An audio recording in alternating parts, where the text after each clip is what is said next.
तो जी हाँ प्यारे छात्रों, आपका एक बार फिर से स्वागत है आज के इस वीडियो पर। क्योंकि आपका मैं यहाँ पर प्यारे रसगुल्लो आपका देखिए पूरा आपका यहाँ पे पार्ट आपका 3 लेके आ चुका हूँ। आपका यहाँ पे आज के इस पेपर में बिल्कुल आप धूम मचा दोगे। आपको यहाँ पर पूरा मैं पेपर का आपको आंसर देने वाला हूँ। फटाफट देखेंगे एक एक क्वेश्चन और आपको यहाँ पे टोटल आपके 21 आपके अप्रैल के कल के आपके हिंदी के पेपर के 101% आपका असली पेपर का हल बताऊंगा। चलिए फटाफट यहाँ पर आंसर देते हैं और पूरा प्रॉपर मैं आपको आंसर देखिए आपको यहाँ पे क्वेश्चन 11 का दूंगा, साथ में पूरा आपको 10 तक तो दूंगा ही दूंगा। और इसके बाद आपको यहाँ पे देखिए आपको यहाँ पे 11वां हो गया, ठीक है, 13वां, इसके बाद आपका 14वां, 15वां और इसके बाद आपका यहाँ पे 16वां, 17वां, 18वां, 19वां, 20वां और टोटल आपके यहाँ पे 21वां देखिए और आपका यहाँ पे 22वां, 23वां, 24वां टोटल आंसर आपको एक ही वीडियो पर मिलेगा। तो चलिए फटाफट यहाँ पर वीडियो को स्टार्ट करते हैं। जो भी छात्र पहली बार विजिट कर रहे हैं तो वीडियो को दिल से भाई साहब एक बार लाइक तो जरूर कर दो यार, क्योंकि आपके लिए बहुत मेहनत करते हैं तब जाकर ये आपका वीडियो बना पाते हैं। देखिए आपको यहाँ पे सिंपल से यहाँ से आपको वर्कशीट कार्य करना प्रारंभ करना है। आपको पहले आपको बहुविकल्पी क्वेश्चन दिए गए हैं आपके 1 से लेकर 10 तक। तो चलिए फटाफट एक बार आपको यहाँ पे फिर आपको आंसर दिखाते हैं, ठीक है, क्योंकि आपको आंसर यहाँ पर हमने आपको ऑलरेडी आपको समझाकर बता दिया था।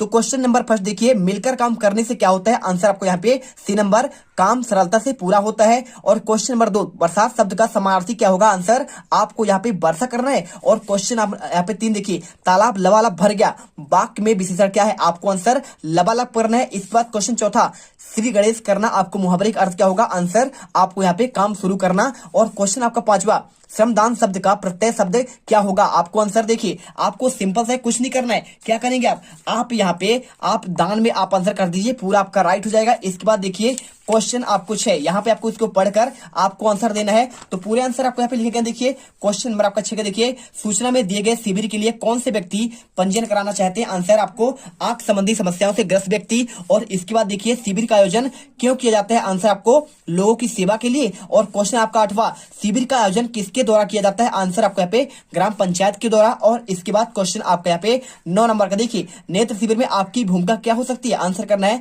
स्वयं सेवक की। और क्वेश्चन नंबर आपका 10 का देखिए, नेत्र शिविर में आयोजन के लिए उचित निर्देश क्या हो सकते हैं? आंसर आपको यहाँ पे दूसरा और तीसरा, यानी कृपया पंक्ति बनाइए और अपना पहचान पत्र लेकर आए। और क्वेश्चन आपका यहाँ पे 11वां स्टार्ट होता है, क्वेश्चन 11 से लेकर 20 तक। क्वेश्चन यहाँ पे देखिए आपका 11 से लेकर 20 तक में आपका यहाँ पर लघुत्तरी क्वेश्चन आया प्यारे छात्रों। यहाँ पे देख सकते हैं आपका 3 नंबर क्वेश्चन दिया गया। क्वेश्चन 11 में तिरंगे के विषय में जानने के लिए आप कौन कौन से प्रश्न करना चाहेंगे? कोई आपको 2 प्रश्न बनाना। सिंपल सा क्वेश्चन है कि यदि आप तिरंगे के विषय में जानना चाहते हैं तो आप कौन से 2 प्रश्न करेंगे? तो आपको सिंपल लिखना है, भारत के तिरंगे झंडे में चरखे की जगह यहाँ पे आपका चक्र अस्तित्व में कब आया? आप ये क्वेश्चन बना सकते हैं। और इसके बाद आप यहाँ पे दूसरा क्वेश्चन, भारत के वर्तमान राष्ट्रीय ध्वज का आपका डिजाइन किसने तैयार किया? और यदि आप अपने चाहे ना तो आप ये कर सकते हैं कि उसमें जो है आपका जो 24 तीली है वो कब अस्तित्व में आया, ठीक है। और इसके साथ आपको यहाँ पे कब आपका तिरंगे झंडे को यहाँ पे अपनाया गया, किस सन में अपनाया गया, सब कुछ जो चाहे आप यहाँ पे क्वेश्चन आप यहाँ पे अपने मन से बना सकते हैं। सिंपल सा क्वेश्चन है भाई साहब, यहाँ पे बिल्कुल आपका एक एक नंबर आपको यहाँ पे दिया जाएगा, ठीक है। चलिए इसके बाद क्वेश्चन आपका देखिए 12वां, कटुक वचन में मत बोल, पाठ के आधार पर आपको निम्नलिखित शब्दों के आपको अर्थ लिखते हुए उन वाक्यों के आपको यहाँ पे प्रयोग करना सीखना है। आपको 3 नंबर क्वेश्चन देखिए, पहला शब्द लिखा है आपका इम्तिहान। तो इम्तिहान क्या होता है? तो आपको सिंपल देखिए इम्तिहान मतलब क्या होता है आपका यहाँ पे परीक्षा। तो राजू ने अपने मुख से झूठ बोला अतः वह इम्तिहान में फेल हो गया। आपको यहाँ पे इसका अर्थ करना था, ठीक है, वाक्यों में प्रयोग हो गया। और इसके बाद देखिए आप चाहो तो यहाँ पे आप यहाँ पे प्रयोग लिख सकते हो, ठीक है, आप यहाँ पे प्रयोग कर लीजिएगा यहाँ पे और एक यहाँ पे आप बिंदु दीजिएगा, ये आपका यहाँ पे प्रयोग हो गया। इसके बाद आपका दूसरा वर्ड होशियार की बात कर रहा है। तो होशियार क्या होता है? इसका मतलब होता है आपका बुद्धिमान, अर्थ हो गया। और प्रयोग कैसे करेंगे? देखिए प्रयोग आपको करना है यहाँ पे प्रयोग लगा के आपको डैश, राधा कक्षा की सबसे होशियार छात्रा है। Simple answer. इसके बाद देखिए आपका यहाँ पे क्वेश्चन आता है आपका अगला क्वेश्चन आपका देखिए क्वेश्चन नंबर आपका 13वां आता है। यहाँ पे निम्नलिखित पंक्तियों में से तपस्वी को कौन कौन सी विशेषताएं आपको बताएगी? आपको यहाँ पे इसका आंसर करना है। तो इसका भी आंसर बहुत ही सिंपल है। देखिए आपको मैं यहाँ पे इसके आंसर आपको दिखाता हूँ, ठीक है। पहले क्वेश्चन पढ़िए, क्वेश्चन क्या लिखा है? छूने पाए मोह न तुमको, बनो तपस्वी लो हृदय, काल स्वयं डर कर जाए देखकर, ध्रुव से भी ध्रुवतर निश्चय, ठीक है। तो आपको यहाँ पे आपका ये पंक्ति दिया गया है, पंक्ति को पढ़िए और इसके बाद आंसर देना है। देखिए क्या लिखना है? हे वीरो, इसका आपको यहाँ पे विशेषता क्या होगा, आपको यहाँ पे सिंपल सा आपको इसका आपको व्याख्या करना है। तो हे वीरो तुम्हें किसी भी तरह का मोह भी ना छू सके, ठीक है, लिखा है ना, छूने न पाए मोह तुमको, तो इसका होगा हे वीरो तुम्हें किसी भी तरह का मोह भी न छूने पाए, और यहाँ पे बनो तपस्वी लौह हृदय, तो इसके लिए तुम्हें एक तपस्वी बन जाना चाहिए, तुम्हें लोहे के हृदय वाला हो जाना चाहिए, जिससे काल भी भयभीत हो उठे और तुम अत्यंत पक्के इरादे वाला हो जाओ, ठीक है। तो सिंपल सा आपको यहाँ पे ये आंसर करना पड़ेगा। इसके बाद आपका यहाँ पे क्वेश्चन दिया गया, देखिए आपको निर्देश यहाँ पे गद्यांश को पढ़कर प्रश्नों का आपको उत्तर देना है। तो देखिए यहाँ पे एक सिंपल सा आपको गद्यांश दिया गया है, घर में रुपए भी नहीं होते, मैं घबरा जाती हूँ, पड़ोस की औरत ने और भी नाक में दम रखा है, जैसे उसके घरों में कोई ही नहीं होता, यहाँ आकर घंटों बैठी रहती है, कभी किसी की बुराई करती तो कभी किसी की, अमुक पापा के ऐसे हैं, उनके घर कार के आ गई, वे सीधे मुंह बात नहीं करती, आपके विषय में भी तमाम बातें करती है, कई बार पूछ चुके हैं क्यों इधर उधर के कामों में लगे रहते हो, सुना किसी दिन गरीबों और अपाहिज बस्ती में भी गए थे, इतना बड़े पूजा पाठ होकर गंदी बस्ती में जाने में इन्हें जरा भी अपना विचार नहीं, डैश डैश। इस तरह सुनते सुनते मेरे कान पक गए, इसलिए आज मैंने आपको बहुत कुछ कह दिया, मुझे माफ करो, डैश डैश। कहते हुए शीला और मेरी पत्नी हृदय सागर के निर्मल आंसू को रोक न सकी, तब तक मेरी मनस्थिति आपका समान हो गई थी। अब देखिए यहाँ पे कुछ आपके प्रश्नों के आंसर देना है। क्या लिखा क्वेश्चन, गद्यांश में से आपको कोई दो आपको मुहावरे आपको खोज कर लिखना है। देखिए तो आपको यहाँ पे देखिए आपको सीधे मुंह बात न करना, आपका ये मुहावरा ही है, क्या है आपका सीधे मुंह बात न करना, और किसी की बुराई करना आपका ये भी मुहावरा है चाहो तो, और आपको नाक में दम कर रखना, क्या रखना, नाक में दम करना, और इसके साथ सुनते सुनते कान पक जाना। तो आप चाहो तो यहाँ पे नाक में दम करना या फिर कान पक जाना, देखिए दो ही करना है तो आप दो कर दीजिए। कान पक जाना मतलब होता है सुन सुनकर थक जाना, दूसरा लिखा आपका सीधे मुंह बात न करना मतलब अच्छे से बात न करना, और चाहो तो नाक में दम कर रखना मतलब बहुत परेशान करना, आपका ये भी हो जाएगा। और यहाँ पे आप चाहो तो ये कर लो, ठीक है। और इसके बाद देखिए आपका यहाँ पे क्वेश्चन आता है आपका, तो हो गया क्वेश्चन 15। तो क्वेश्चन 15 में आपको यहाँ पे लिखा गया है, गद्यांश में किन्हीं आपके 8 संज्ञा, कितने आपका बात कर रहा है कि भाई कोई आपको यहाँ पे इसी गद्यांश की बात कर रहा है, इस गद्यांश में आपको यहाँ पे 8 संज्ञा आपको छांट कर लिखना है। तो सिंपल सा आंसर देखिए आपको यहाँ पे क्या क्या हो जाएगा, आपका घर हो जाएगा, इसके बाद आपको नाक, और आपको यहाँ पे औरत और घंटी, ठीक है, और एक साथ पूजा, शीला, पत्नी और रुपया, सभी वर्ड आपके यहाँ पे इसमें मिल जाएगा, चाहो तो आप यहाँ पे एक बार देख सकते हो, ठीक है। क्वेश्चन नंबर 16 देखिए आपको लिखा गया है, गद्यांशों में आए विराम चिन्हों को खोजकर आपको उसके नाम लिखना है। देखिए आपको यहाँ पे एक आपको गद्यांश दिया है, तो आपको इसे पढ़कर आपको यहाँ पे क्या करना है, आपको कुछ आपके विराम चिन्ह लिखने। देखिए तो आपको यहाँ पे आपको मिल जाएगा, देखिए आपको यहाँ पे पूर्ण विराम, और यहाँ पे आपका अल्प विराम, और इसके साथ आपको यहाँ पे योजक चिन्ह आपको जो डैश बना हुआ है, और इसके साथ आपको यहाँ पे आपको सिंपल से आपको 4 ही लिखने, तो 4 आंसर आपको मिल गए। और यहाँ पे देखो पहला क्या आपको यहाँ पे पूर्ण विराम की बात कर रहा है, तो पूर्ण विराम आपको यहाँ पे ऐसे लिखते हैं, और आपको यहाँ पे दूसरा आपको क्वेश्चन मार्क, आपको प्रश्नवाचक चिन्ह आपको ऐसे लिखते हैं, और तीसरा आपको योजक चिन्ह, ठीक है। तो आपको यहाँ पे योजक चिन्ह ऐसे करना है, और चौथा आपका अल्प विराम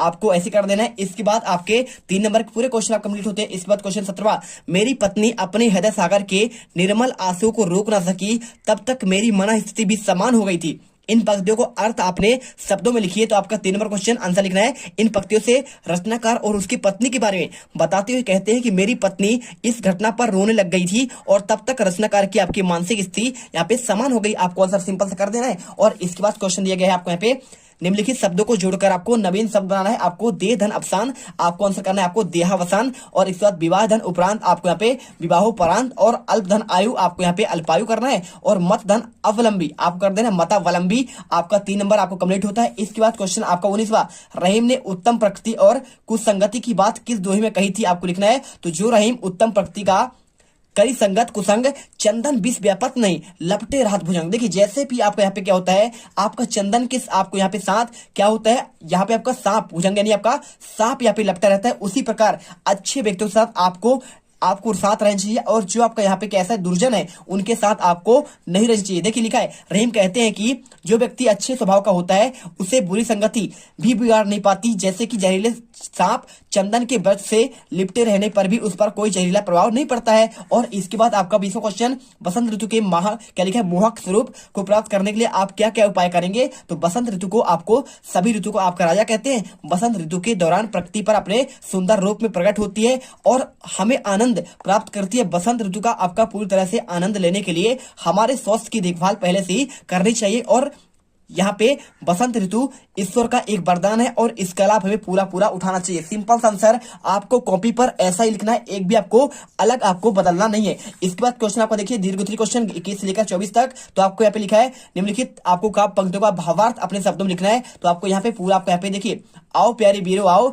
देश धर्म पर बल बलि जाओ, एक साथ सब मिलकर गाओ, प्यारा भारत देश हमारा, झंडा ऊंचा रहे हमारा। 5 नंबर क्वेश्चन है, आपको यहाँ पे भावार्थ लिखना है। देखिए सिंपल सा आपको भावार्थ है, कवि पंक्तियों के माध्यम से पुरुषों को आह्वान करते हुए कहते हैं कि हे वीरों आओ और हमारे देशभक्ति के धर्म पर बलिदान हो जाओ और आओ हम एक साथ मिलकर गाएं, यह भारत देश हमारा है और हम यह सदैव झंडा ऊंचा रखना चाहते हैं, फिर रहेंगे। ठीक है, इसके बाद क्वेश्चन आपका 22वां, महारानी लक्ष्मीबाई के गुणों का आपको आप वर्णन अपने शब्दों में करना है। देखिए 1857 की क्रांति की, देखिए 1857 की क्रांति की महान नायिका और नारित्व के साहस और शौर्य व प्रेरणादायक झांसी की रानी का जीवन हर मामले में अनुकरणीय है। हम रानी के साहस और शौर्य और वीरता को तो अच्छे से जानते ही हैं। ठीक है, आपने खूब लड़ी मर्दानी, वह तो झांसी वाली रानी थी, आपने ये पढ़ा होगा। ठीक है, बुंदेले हर बोलो हमने सुनी कहानी थी, खूब लड़ी मर्दानी वह तो झांसी वाली रानी थी। वीडियो को दिल से लाइक करो यार, क्योंकि बहुत पसंद करते हैं। देखिए पार्ट आपको हम 2 दिए, इसके बाद आपका यहाँ पे पार्ट 3 दे रहे हैं, यहाँ पे धूम मचा रहे हैं। और आपका पहला पार्ट तो आपको यहाँ पे आग लगा देते हो भाई साहब, आपका तीनों पार्ट में एकदम आपको फुल एंड फाइनल आंसर देते हैं। तो आपको यहाँ पे फटाफट वीडियो आपको लाइक करना है। देखिए आपको आंसर करना है, यहाँ पे हो गया। तो देखिए महारानी मगर रानी लक्ष्मीबाई का व्यक्तित्व इससे कहीं ऊपर था। ठीक, 18 जून 1858 की बलिदान में शहीद हुई। इसके बाद देखिए आपको यहाँ पे क्वेश्चन आपका 23वां है, बाणी के महत्व को अपने शब्दों में आपको बताना है। तो बाणी की मधुरता हृदय द्वार खोलने के लिए कुंजी है, एक ही बात को हम कटु शब्दों में कहते हैं और उसी को हम मधुर बना सकते हैं। ठीक है, वार्तालाप की अपनी शिष्टता मनुष्य को आदर का पात्र बनाती है और समाज में उसकी सफलता के लिए रास्ता साफ कर देती है। कटु बाणी आदमी को स्पष्ट रूप से इसके विपरीत यहाँ पे मधुर बाणी इसको प्रसन्न भी कर सकते हैं। ठीक है, सिंपल आपको आंसर यहाँ पे कर देना है। और इसके बाद देखिए सिंपल भाई साहब, आप अगर मीठा बाड़ी बोलेंगे उसी मुंह से आपको मीठा बोलना है, उसी आपको कड़वा। आप चाहे तो मीठा बोलकर क्या है आदर पालें, और या तो चाहे तो आप यहाँ पे कटु आप यहाँ पे खराब भाषा बोलकर आप यहाँ पे क्या है बेइज्जती पालें। ठीक है, इसके बाद देखिए 24वां, समाज में स्वच्छता का संदेश देने हेतु आप किस प्रकार की सेवा कार्य करेंगे। आपका 5 नंबर क्वेश्चन आंसर देखिए, तो समाज में